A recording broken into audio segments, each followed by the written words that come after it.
Shalom, salam sejahtera. Renungan malam seiman yang ditulis oleh Dr. Kathleen Wijaya Kuntara dan Pendeta Dr. Jonathan Kuntara.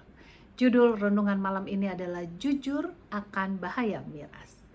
Anggur adalah pencemooh, minuman keras adalah peribut, tidaklah bijak orang yang terhuyung-huyung karenanya.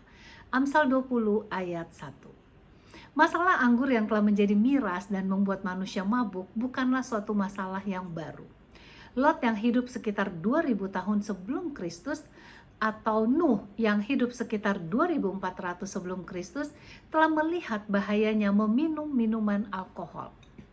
Hal ini ditekankan kembali oleh Raja Salomo yang hidup sekitar 950 tahun sebelum Kristus. Ia mengatakan di ayat inti di atas bahwa miras adalah peribut dan tidak bijak orang yang terhuyung-huyung karenanya. Mereka yang memiliki integritas akan jelas menjauhkan keluarganya dari miras. Sebab itu kembali kita perlu mengajukan pertanyaan sebagai berikut. Di manakah integritas perusahaan alkohol yang mengiklankan minuman yang amat berbahaya ini?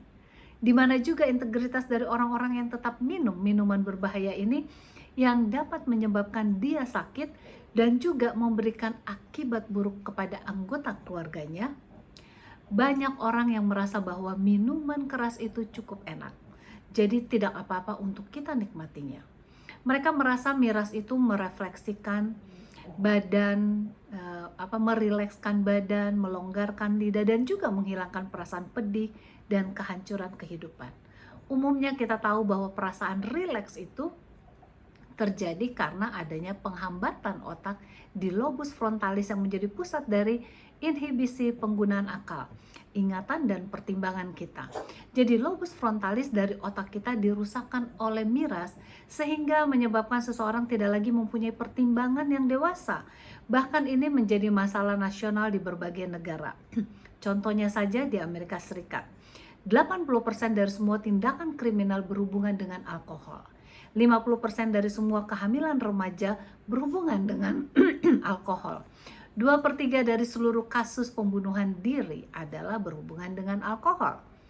2/3 dari seluruh masalah pelecehan keluarga berhubungan dengan alkohol.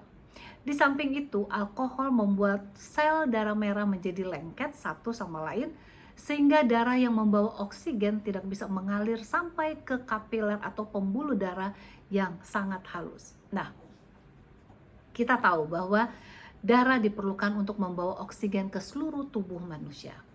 Akibat perlengketan sel-sel darah merah ini, maka sel-sel otak tidak mendapatkan oksigen, sehingga menjadi mati. Berita ke otak diperlambat setelah orang meminum alkohol. Akibatnya ketegangan hidup itu mengambang dan menghilang. Orang itu merasa suasana yang sangat rileks. Banyak yang tidak tahu apa yang dibuatnya saat dalam keadaan mabuk. Sebab itu kita perlu integritas dalam kehidupan kita, jangan sampai dipengaruhi oleh alkohol. Semoga kita semua adalah orang Kristen yang dapat mengekang diri dari alkohol dan sejenisnya, sehingga kita mempunyai kehidupan yang memuliakan nama Tuhan. Tuhan Yesus memberkati.